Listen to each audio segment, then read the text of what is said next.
Hello बच्चों, VW में आप सभी का स्वागत है। जैसा कि आप सभी जानते हैं कि VW की तरफ से फाइट सीरीज लॉन्च किया गया है।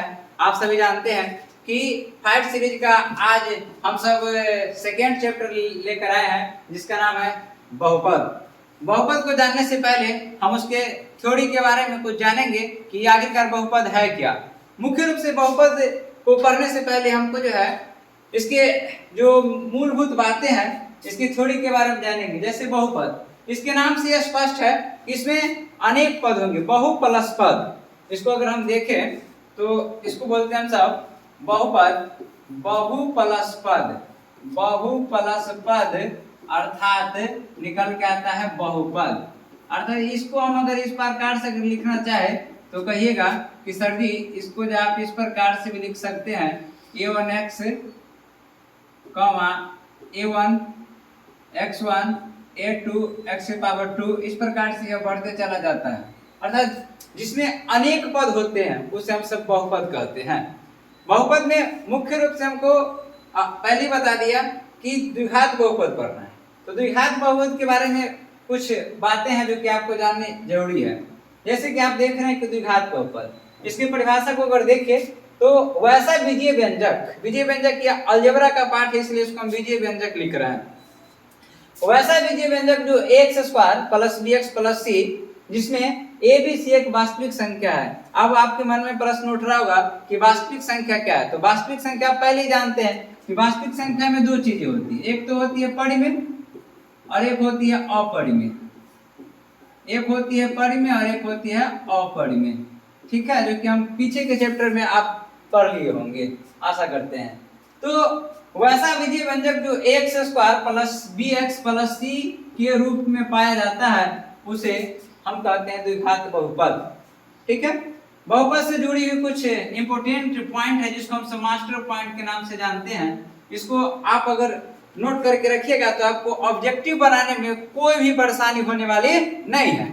जैसे कि देखिए, आपको पहला बात याद रखना है कि बहुपद हमेशा अऋणात्मक होता है। अऋणात्मक का मतलब होता है मेरे प्यारे भाइयों कि ना ही भिन्न होगा। भिन्न तो आप समझते ही हैं, जो अंश बटे हर के रूप में होता है, अर्थात x का पावर, यानी कि कभी भी चर का जो मान होना चाहिए, कभी ना भिन्न होना चाहिए और ना ही ऋण होना चाहिए। जैसे कि x के पावर 2/3, y के पावर 3/2, 3/4, कभी भी भिन्न के रूप में होना नहीं चाहिए। और ऋण का रूप, ऋण तो समझते ही हैं, जिसको हम सब माइनस बोलते हैं, यानी कि कभी भी चर का जो मान होना चाहिए, अर्थात एक्स वाई जेड का जो मान होना चाहिए, कभी भी आपको माइनस नहीं होना चाहिए। जैसे कि x के पावर -1, x के पावर -2, x के पावर -3, यह कभी नहीं होना चाहिए। अगर माइनस लग गया तो बहुपद होगा नहीं।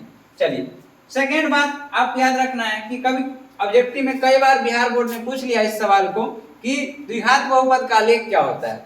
ये बात भी आपको याद रखना है कि द्विघात बहुपद का जो आलेख होता है वह परवलय आकृति का होता है, यानी कि जो परवल की आकृति का कुछ इस प्रकार से होता है, उसको बोलते हैं हम सब परवलय। क्या बोलते हैं? परवलय बोलते हैं। जैसे कि थर्ड में क्या है कि द्विघात बहुपद के दो शून्यक होते हैं, नाम से स्पष्ट है, द्वि प्लस घात, जिसके दो घात होते हैं अर्थात उसे द्विघात कहते हैं। और बहुपद आप जानते हैं कि इसमें अनेक पद होते हैं, अर्थात चलिए, तो यहाँ पे दो शून्यक, एक को मानते हैं अल्फा, दूसरे को मानते हैं बीटा। कोई जरूरी नहीं है कि इसको हमेशा हम अल्फा और बीटा ही माने, एक्स वाई भी मान सकते हैं, परिस्थिति बस उसका चेंजिंग होते रहता है, ऐसे सुविधा अनुसार इसको मान लिया जाता है। चलिए, तो इसमें जो है शून्यकों का योगफल अगर आपसे पूछा जाए तो उसको लिखेंगे -b/a, शून्यकों का योगफल -b/a, और शून्यकों का गुणनफल वो क्या हो जाएगा? c/a। एक और चीज बच्चों याद रखिएगा कि द्विघात बहुपद बनाने का जो सूत्र होता है, द्विघात बहुपद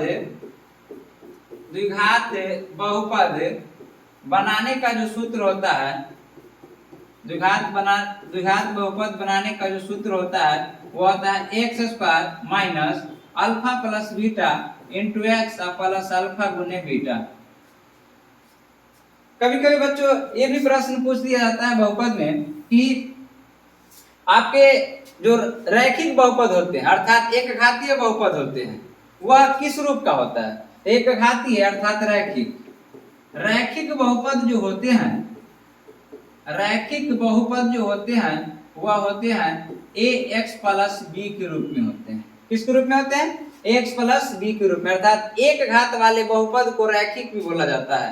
तो चलिए इतना थ्योरी था, आप इसको स्क्रीनशॉट लीजिए, उसके बाद हम ऑब्जेक्टिव सीरीज के क्वेश्चन पे आते हैं। जैसा कि आपके सामने यह पहला प्रश्न रहा, देखते हैं। जैसे पहला प्रश्न आपके सामने है,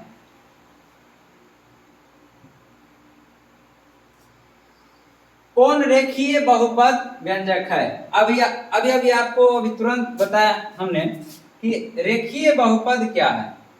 तो रेखीय बहुपद कहने का मतलब जो जिसके घात एक होते हैं, जिसके घात एक होते हैं उसे रेखीय बहुपद कहते हैं। जैसे हमने बताया आपको कि कुछ इस प्रकार से होता है, x प्लस बी के रूप में होता है, उसको क्या बोलते हैं? रेखीय बहुपद। क्या बोलते हैं? रेखीय बहुपद बोलते हैं हम सब। ठीक है, अब यहाँ पे जो है हमको ऑप्शन में देखना है कि रेखीय बहुपद कौन है। देखिए, अगर आप देखिएगा तो आपको स्पष्ट पता चलेगा कि ये तो रेखीय बहुपद है नहीं, क्योंकि इसका पावर 2 है। ये आप रेखीय बहुपद है नहीं, इसका पावर 2 है। इसका पावर 3 है तो त्रिघातीय बहुपद हो गया, क्योंकि जितने घात उतना ही बहुपद। अब यहाँ पे देख रहे हैं कि पावर अगर कुछ नहीं, इसका मतलब क्या है? एक है। जिसका कोई नहीं तो उसका भगवान होता है, अर्थात एक वाले बहुपद को हम सब क्या बोलते हैं? रेखीय बहुपद। तो आप कहोगे सर इसका आंसर क्या होगा? तो सर ये पूरा तो गलत हो गया था, ऑप्शन नंबर ए क्या हो जाएगा? सही होगा। तो इस प्रकार से इसको अगर मिलाने की कोशिश कीजिएगा तो आप देख पा रहे हो कि यहाँ भी पावर क्या है? 1 है, यानी कि चर का जो पावर 1 है। और ए और बी के क्या बताए थे बहुपद की परिभाषा में? ए और बी वहां पे क्या है? वास्तविक संख्या। क्या है? वास्तविक संख्या है। तो हमें तो इससे मतलब नहीं, हमको केवल चर मान से मतलब है। चलिए नेक्स्ट क्वेश्चन की ओर, नेक्स्ट क्वेश्चन की ओर आते हैं। तो नेक्स्ट क्वेश्चन कह रहा है कि एक घात वाला बहुपद। देखिए बच्चों, फिर से वही बात, फिर से वही घूम के आ रहा है। ये इसलिए ना मैं बता रहा हूं कि किसी भी चीज को पढ़ने से पहले आप उसके थ्योरी के बारे में जानिए। अगर थ्योरी के बारे में आप जान गए तो आप किसी भी चीज को आसानी से हल कर सकते हैं।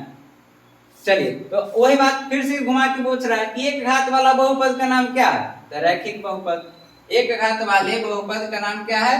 तो रैखिक बहुपद। एक घात वाले बहुपद का नाम क्या है? रैखिक बहुपद। चलिए नेक्स्ट क्वेश्चन की ओर देखते हैं। 2x स्क्वायर माइनस 3x का एक शून्यक है। एक शून्यक मतलब कोई एक इसमें फंसा हुआ शून्यक, उसको पता करने की कोशिश करते हैं। देखिए, जैसे कि आप इसको जब फैक्टर तोड़ोगे बच्चों, क्वेश्चन है 2x square minus 3x minus 5। Factor का नियम क्या है कि फर्स्ट और लास्ट में गुना करेंगे। तो आपका आ जाएगा यहाँ से 5 गुना 10। 10 को ऐसा तोड़ना है कि वो घटा के लाना है कितना? 3। इसको 5 गुना 10 भी तोड़ सकते हैं, लेकिन माइनस चाहिए तो क्या करेंगे? माइनस 5 और प्लस 2 इक्वल टू क्या होगा? माइनस 3। यहाँ से क्या हो जाएगा? 2x स्क्वायर माइनस 5x और प्लस 2x और माइनस क्या होगा? 3। अब यहाँ से कॉमन क्या हो रहा है? यहाँ से x कॉमन हो रहा है, यहाँ क्या बचेगा? 2x और माइनस 5। यहाँ पे कुछ कॉमन नहीं है, एक तो है ही, तो 2x माइनस क्या होगा? 5 हो जाएगा। फिर कॉमन है तो 2x माइनस क्या होगा? 5 और x प्लस क्या होगा? 1। इसको बच्चों हम दूसरे तरीके से भी सॉल्व कर सकते हैं, डायरेक्ट मेथड से भी, लेकिन इसको पहले आप समझिए। अब यहाँ से शून्य निकालना है तो बराबर 0 कर देंगे, तो 2x माइनस 5 इक्वल टू 0 और x प्लस 1 इक्वल टू 0। तो 2x माइनस में तो प्लस में गुना है तो क्या जाएगा? बटा में आ जाएगा, माइनस प्लस में तो क्या जाएगा? माइनस में। एक ही शून्य पूछ रहा है तो एक शून्य का आपका क्या हो जाएगा? -1। अगर सेकंड शून्य पूछता है तब आपका इनमें से कोई नहीं आंसर होता है।